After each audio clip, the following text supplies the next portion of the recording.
மிகப்பெரிய புண்ணியம் வந்து சேரும். இப்போது நாம் அன்னாபிஷேகம் தோன்றிய வரலாறு பற்றி பார்க்கலாமா?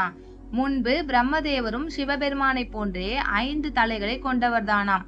அதனால் அவர் தனது மனதில் தாம் சிவபெருமானுக்கு நிகரானவர் என்று கர்வம் கொண்டாராம். இதை அறிந்த சிவபெருமான் பிரம்மனின் ஒரு தலையை தனது கைகளால் கொய்தார். பிரம்மாவின் துண்டிக்கப்பட்ட தலை சிவபெருமானின் கையை பற்றி கொண்டதோடு ஈசனுக்கு பிரம்மஹத்தி தோஷமும் ஏற்பட்டது. கையை பற்றி கொண்ட கபாலம் பிச்சை பாத்திரமாக மாறியது. அந்த கபால பிச்சை பாத்திரத்தில் அன்னமிட்டு நிறையும் போதுதான் சிவபெருமானின் கையை விட்டு அந்த கபாலம் பிரியும் என்பது அவருக்கான சாபமாக மாறியது. சிவபெருமான் காசிக்கு சென்று பிச்சை பாத்திரம் ஏந்தினார். அப்போது அவருக்கு அன்னை அன்னபூரணி அன்னமிட்டார். அன்னபூரணியின் அன்பால் கபாலம் அன்னத்தால் நிரம்பியது.